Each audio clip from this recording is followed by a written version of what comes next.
어서 오세요. 14번째 글입니다. 먼저 글의 상황을 간략하게 설명드립니다. 나는 카타리나의 아버지인 지박사를 만나 여러 얘기를 나누고 있습니다. 지난 글에서는 현재 문명의 발전에 관한 이야기였고, 이젠 지박사가 카타리나 엄마인 유리안을 싫어하는 이유를 계속 듣고 있습니다. 바로 시작합니다. 그 후 유리아는 수시로 나를 찾아왔고 며칠씩 머물다 가기도 했어. 그러다 카타리나를 얻게 된 것이야. 나는 소중한 딸을 위해 혼인신고를 서둘렀지.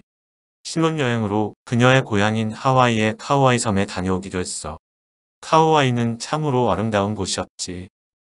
기이한 섬의 자태와 아름다운 해변, 요트를 타고 종일 돌아다녀도 떠나긴 싫었어. 그러나 그때는 내가 가장 바빴던 시기였거든. 많은 시간을 빼앗기자 시급한 국제환경문제 보고서가 책상에 수북이 쌓인 거야. 나는 밀린 업무의 압박감을 견딜 수가 없었어. 일주일을 꼬박 퇴근하지도 못하고 일에 파묻혔어. 그러다 나는 문득 긴 시간을 혼자서 보낼 유리안이 걱정되었어. 외롭진 않을까? 생각이 거기에 이르자 난 하던 일을 팽개치고 집으로 달려갔지. 한낮이었는데 문은 열려 있었고 거실엔 아무도 없었어. 난 그녀를 찾으러 집 안팎을 뛰어다녔어. 그러다 나는 경악하고 말았어. 풀장 앞을 지나치는데 밑이 의자에 그녀가 발가벗고 누워 있었어.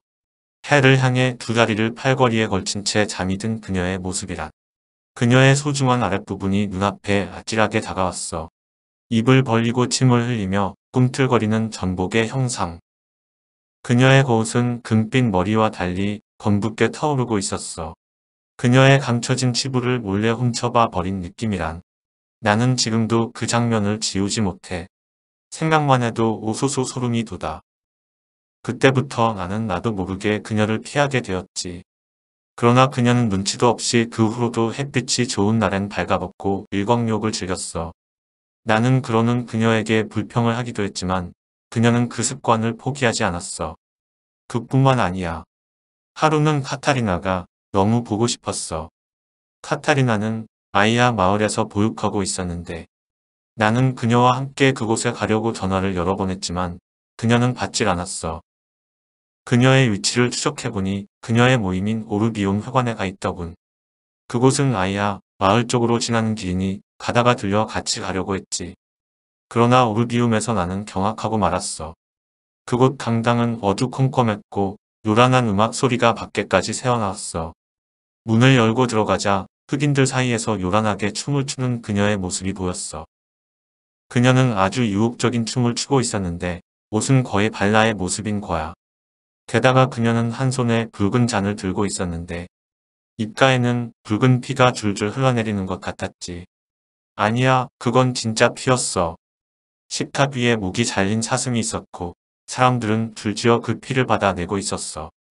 그게 그들의 종교의식일까? 아무리 그래도 그걸 난 이해할 수 없는 거야. 나는 그녀를 그곳에 그냥 버려두고 뛰어나와 혼자서 아이야 마을을 다녀왔지. 그 후론 카타리나의 웃는 얼굴에도 그녀의 피가 섞여 있다는 생각이 들더군. 세상 모든 것이 찝찝했어. 유리아는 그동안 환경단체인 오르비움에 적잖은 돈을 기부해 왔었는데 나는 그 후로는 그것도 통제해버렸어. 얼마 후 유리아는 뜻밖의 젊은 한국 여자를 데리고 와 나에게 소개했어. 좋은 여자이니 잘 사귀어 보라는 거야. 그게 무슨 짓이야? 아무리 생각해도 그녀의 마음을 이해할 수 없었어. 나는 점점 더 유리안이 위험하게 느껴졌어. 나중엔 그녀에게서 공포심까지 들더군. 그녀가 나에게 접근했던 건 단순히 한국 국적을 취득하기 위한 수단이었을 거야. 그래서 나는 그 길로 이혼 절차를 밟아버렸지. 박사님, 저는 참으로 안타깝게 느껴집니다. 제 생각을 말씀드려봐도 될까요? 말해보게. 제가 살던 세상에서도 이혼율이 높아지고 혼인을 피하는 경향이 늘긴 했습니다. 그러나 우리의 부모님들은 전혀 달랐습니다. 말 그대로 일심동체였지요. 얼굴도 모르고 식을 올리기도 했지만 어찌되었든 일단 결혼한 다음엔 부모님은 진실로 몸과 마음을 함께 했다는 말입니다. 인간의 몸과 마음은 원래 약하고 슬프게 태어났다고 봅니다. 오목한 곳, 부드러운 곳, 어느 곳이나 상처를 입기 십상입니다. 누군가가 곁에서 한없이 껴안아주고 달래줘야 합니다. 결혼이란 어린아이를 부모가 돌보듯 서로가 서로를 안아주고 달래주는 보호자가 되는 것입니다. 서로 상처를 어루만져주고 으스러지도록 껴안고 사는 건 오직 부부뿐입니다. 그렇게 살아도 매우 거칠고 힘든 게 제가 보아온 세상살이입니다. 박사님 맨몸으로 106을 즐겼다는 게 죄가 됩니까? 모임에서 춤추며 놀았다는 것이 이해 못할 죄입니까? 자신이 한없이 외로우니 남편도 그럴까봐 새 여자를 소개하는 그 마음을 읽어보려고나 했습니까? 박사님은 사모님을 자신과 전혀 관계없는 남으로 보고 계십니다. 카타리나도 남의 자식 보듯 하고 있습니다. 박사님은 오직 자기 자신밖에 모릅니다. 박사님은 진정 호모사피엔스가 아닙니다. 나의 부모님을 보면 어느 한순간도 자기 자신만을 위한 삶은 없었습니다. 온 가족을 위하여 희생하는 게 모든 삶의 전부였습니다. 그럼에도 저는 부모님께 말 못할 불만이 쌓여 있습니다. 지 박사는 충격을 입은 듯 한참 동안 하늘을 올려다보았다. 그의 얼굴에서 근육이 한참이나 실룩거리며 내내 풀릴 줄 몰랐다. 한동안 그러다가 호련 나를 지그시 내려보았다. 자네의 언어는 어떤 철학보다 심오하네. 나는 나 자신이 아주 특별한 사람이라고 착각했던 거야. 지 박사는 갑자기 어디론가 전화했다. 오상, 나에게 전화를 주시다니 무슨 큰일이 생겼나요? 그 목소리는 카타리나의 음성을 똑 닮았다. 당신만 괜찮다면 카타리나를 우리 곁으로 데려오는 게 어떨까? 어쩜 그런 생각을 하신다니. 이제부터 당신이 카타리나의 앞길을 잡아주세요. 이렇게 감격할 일이 또 있나요?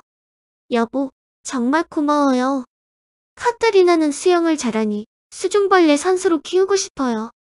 그게 요즘 인기가 높아요. 카타리나도 아마 무척 좋아할 거예요. 지 박사는 전화를 마치고 내 눈을 지그시 들여다보며 말했다. 자네는 나에게 큰 도움을 주었네. 나는 지금껏 내가 외골수였다는 것을 전혀 몰랐네. 나도 자네에게 도움을 주고 싶은데 마땅한 게 없구먼. 아, 참. 이 목걸이를 주겠네. 카타리나에게 선물하려 만든 것인데 자네에게 특히 필요할 것 같아. 앞으로 휴머노이드나 특히 안드포를 조심하게. 그들은 정해진 규정대로만 행동하니 일단 의심을 받으면 가차없이 쫓길 것이네. 만약 위급한 상황이 생기면 중앙의 보석 단추를 누르게. 그러면 내가 도움을 줄 수도 있을 거야. 만약 손을 쓸 수 없는 경우에는 고 카타리나하고 크게 소리치게. 그러면 나에게 연결될 수 있네. 그리고 뒤쪽에 있는 작은 단추는 로봇이나 주변의 정보를 읽어주네. 사람에 관한 정보는 읽을 수 없지만 그래도 자네에게는 아마 큰 도움이 될 거야. 그리고 나서 지 박사는 여직원을 불렀다. 점심시간이 되었으니 미스김이 주세구 씨를 안내해주세요. 난 따로 할 일이 있으니. 그리고 참, 지금 이분의 기분이 착잡할 테니 점심 후에 생물체험장에 모시고 가서 기분 전환을 시켜줄 수 있겠죠. 예, 그렇게 모시겠습니다. 미스김이라는 여직원은 환하게 웃으며 매우 즐거운 표정을 지었다. 그녀는 간단하게 인사하고 나를 구내식당으로 안내했다. 전 김하나예요. 아, 전 주세구입니다. 오늘 점심의 메뉴는 비빔밥이네요. 괜찮겠어요? 점심은 채소와 고사리 등 나물로 비벼진 비빔밥 위에 육회가 소복이 덮여 있었다. 싱그럽고 유쾌한 비빔밥이었다. 이곳의 생물체험장은 극빈 VIP만이 체험할 수 있는 아주 귀한 곳입니다. 박사님이 그런 곳에 세고 씨를 안내하라고 해서 깜짝 놀랐습니다. 미스김이 체험장으로 나를 안내하며 말을 무겁게 꺼냈다. 그래요. 그게 어떤 곳이기에. 일반적인 체험장은 메타버스 세계에서 디지털 자아, 즉 아바타 등으로서 일정한 틀에 갇혀 정해진 체험만을 하는 것이지요. 하지만 이곳 생물체험장은 실제 자연환경에서 실생명체에 전이하여 그 생사가 오가는 삶을 생생하게 경험하는 것입니다. 그곳은 우리 세계환경조정위원회에서 막대한 연구와 투자를 한 최첨단 기술이지요. 사실 지 박사님의 명작이기도 하고요. 그러나 사실 그러한 체험은 매우 위험하기도 해요. 그러니 그만큼 소중한 경험이 될 것입니다. 나는 그게 무엇을 말하는지 쉽게 이해할 수 없었다. 제가 추천하고 싶은 것은 새가 되어 하늘을 날아보는 것입니다. 어때요? 하늘을 안다고요. 나는 새가 된다는 호기심에 들떠 즉시 되물었다. 갈매기나 오리 등도 체험할 수 있지만 단체 생활을 하는 종류는 예상 못한 문제가 생길 수 있어요. 단독 생활을 하는 독수리나 매, 부엉이 중 하나를 골라보세요. 저에겐 부엉이가 친숙하게 느껴집니다. 좋은 선택입니다. 부엉이는 아주 다양한 비행 체험이 가능합니다. 다만 부엉이는 야행성이라 햇빛이 밝으면 위험이 따릅니다. 우리가 도착한 곳은 칠봉산 북동쪽 높은 절벽 아래에 있는 정자 같은 곳이었다. 사방은 짙은 녹음 속에 어둠이 깔리고 골짜기에서 서늘한 골바람이 불어 올라왔다. 정자는 전면이 유리로 되어 있고 이곳은 자연의 일부분처럼 느껴졌다. 그녀는 한쪽 유리를 열고 소리쳤다. 배고프냐, 부엉? 밥 먹어라, 부엉. 그러자 놀랍게도 숲속에서 수리부엉이 2마리가 날아왔다. 몸 길이가 약 70cm인 수리부엉이는 부리가 검고 깃은 황갈색이며 몸 전체에 흑갈색 세로줄 무늬가 흩어져 있다. 주황색 홍채에 빛나는 커다란 눈동자는 서늘하도록 무섭게 보였고 멋들어지게 솟구친 눈썹과 귓불 후각은 너무도 매력적이다. 그녀는 약간의 먹이를 새에게 나누어 주며 말했다. 몸집이 약간 작은 게 수컷입니다. 안 되겠어. 아무래도 내가 누나일 것 같으니. 이제부터 말을 편하게 할게. 너도 그냥 편하게 말해. 이제부터 우리는 끊임없이 대화해야 할 것이니까. 좋아요. 넌 이 수컷에 들어가고 난 저 암컷에 들어가는 거야. 예, 들어간다고요. 응, 사람의 정신이 새에게 전이 된다고 할까? 새에게 신기한 칩을 심어놨어. 그래서 우리의 정신이 새의 몸에 들어갈 수 있는 거야. 어떻게 그럴 수가. 부엉이로서는 자기 몸에 사람 귀신이 붙은 느낌일 거야. 새의 의지는 뒤로 숨고 사람의 의지가 생명의 주체가 되는 것이니. 이제 시작해보자. 넌 이 캡을 쓰고 의자에 편히 앉아있어. 그리고 암컷 부엉이를 잘 익혀둬. 앞으로 넌 나를 따라다녀야 하거든. 부엉이마다 귓불 주변 깃털이나 눈썹 주변 무늬가 조금씩 달라. 만약 나를 잃고 다른 부엉이를 따라가게 되면 넌 아주 위험하게 돼.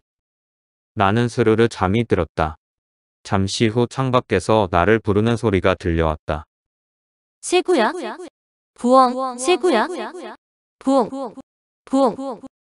창밖에서 수리부엉이 1마리가 날개를 퍼덕이며 나를 부르고 있다. 귓불 끝에 하얀 깃털 하나가 유난히 삐쭉 솟은 그 부엉이는 분명 누나였다. 나는 주변을 둘러보다 수많은 빛에 눈이 부시고 초점이 흔들려 어지러웠다. 꼼짝할 수가 없었다. 나의 목은 뒤쪽을 넘어 270도까지 한없이 돌아가고 풍경은 파노라마처럼 이어지며 처음과 끝이 없고 앞뒤도 없어졌다. 그리고 수많은 빗살이 스치고 생겨나고 눈보라처럼 휘날리며 흩어졌다. 뭐야? 이곳은 물속인가? 흐르는 물결이 보여. 바람이야. 넌 바람을 볼 수 있어. 어떻게 바람이 보이지? 넌 이제 새의 눈으로 자외선까지 볼 수 있게 된 거지. 물결처럼 흐르는 건 바람이고, 넌 이제부터 그 바람을 타고 날아다니는 거야. 수많은 줄무늬가 형광으로 빛나고 있어. 물체의 테두리나 움직임이 형광으로 빛나는 거야. 바람에 나붓기는 나의 깃털을 봐. 맞아. 깃털에서 수많은 형광의 빗금이 태어났다가 사라지고 있어. 멀고 먼 골짜기에서도 자잘한 빗금이 폭포처럼 소용돌이치고 있어. 오, 그 골짜기가 순식간에 바로 내 눈앞에 확 다가왔어. 마치 영화를 보는 것 같아. 부엉이의 눈은 2km 떨어진 곳도 바로 눈앞에 있는 것처럼 볼 수 있어. 아, 머리 아파. 모든 게 어지럽고 혼란스러워. 눈을 가늘게 뜨고 천천히 적응해봐. 새로운 세상이 보일 거야. 난 저 앞 소나무 가지에 앉아 기다릴게. 나는 수없이 고개를 돌려보며 쏟아지고 흩어지는 빗금을 따라 시선을 쫓기도 하고 아스라이 먼 곳을 망원경처럼 바짝 당겨보기도 하고 쭉 밀어 조그맣게 보기도 했다. 이내 어지럼증은 차츰 사라져갔다. 수없이 얽혀있는 나뭇가지 사이로도 내가 갈 수 있는 길이 보이기도 했다. 누나 부엉이가 말했다. 날개를 쫙 펴봐. 바람이 불어오는 방향을 향해서. 나는 날개를 높이 쳐들고 펄럭여 보았다. 몸이 몹시 뒤뚱거렸다. 날갯짓을 거칠게 하지 마. 그러면 바람이 흩어져 버려. 날개를 높게 들지 말고 넓게 쭉 펼쳐봐. 어때? 몸이 가벼워지지? 날개깃을 한껏 펼치자 몸이 금방 떠오를 것처럼 발가락이 들썩거렸다. 이제 날아오르는 거야. 발로 바닥을 세게 차는 게 아니야. 그냥 바닥에서 발을 떼는 것처럼 부드럽게. 그래, 잘했어. 내가 날아오른 건 아니다. 바람이 나를 두둥실 허공에 떠올렸다. 나는 날개를 아니 양팔을 춤을 추듯 부드럽게 움직였다. 바람은 계단이었고 나는 춤을 출 때마다 계단을 한 칸씩 오르고 있었다. 호수에서 노를 젓듯 날개로 바람을 천천히 헤쳐갔다. 그러다 한순간 내 몸이 뱅글뱅글 돌기 시작하며 하강했다. 어지러웠다. 움직이지 마. 나래를 활짝 펼쳐. 그러나 나는 가만히 있질 못했다. 노를 저어 배의 방향을 바꾸듯 바삐 날갯짓했다. 그러다 내 몸이 수직으로 추락하기 시작했다. 한순간 겁이 나며 몸이 움츠러들자 머리가 아래로 향하고 몸이 곤두박질 치고 있었다. 그러나 나는 어디가 위이고 아래인지 알 수도 없었다. 모든 방향 감각을 잃고 오직 속도만을 느끼고 있다. 침착해. 모든 깃을 활짝 펼치고 편안하게 조용히 있어. 누나 부엉이가 따라오며 크게 소리를 지르고 있다. 나는 침착성을 찾고 팔과 다리를 쫙 펼쳤다. 그러자 몸이 바람을 타고 크게 회전했다. 다시 날갯짓을 시작했다. 내 몸이 다시 바람의 계단을 타고 오르기 시작했다. 나는 지금까지 내려와 버린 높이를 회복하기 위해 열심히 하늘 높이 올라갔다. 안 돼. 그곳은 빛이 있는 곳이야. 그만 내려와. 누나는 부리를 딱딱딱 맞부딪히며 경고했으나 그게 무슨 뜻인지도 전혀 몰랐다. 그러나 한순간 나의 눈에 하얀 빗살이 화살처럼 우수수 쏟아졌다. 아무것도 보이지 않았다. 온통 하얀 빗살만이 내 망막에 아프게 꽂히고 있었다. 그늘을 벗어났어. 햇빛 때문이야. 눈을 꼭 감아. 아무것도 보지 마. 나는 그때 누나 부엉이가 어디에 있는지 확인하려 했다. 그러나 온통 흰빛뿐이었다. 보지 마. 보지 말란 말이야. 나는 허공에서 눈을 잃었다. 나는 눈을 감았다. 모든 깃털을 활짝 열고 잠을 자듯. 자지 마. 자지 말란 말이야. 누나의 말은 그렇게도 들리는 것 같았다. 여기서 잠시 쉬었다 오렵니다. 날씨는 덥고 글쓰기도 어렵습니다. 독자님을 탓할 수 없지요. 모두 제 탓인걸요. 15번째 글로 다시 오겠습니다.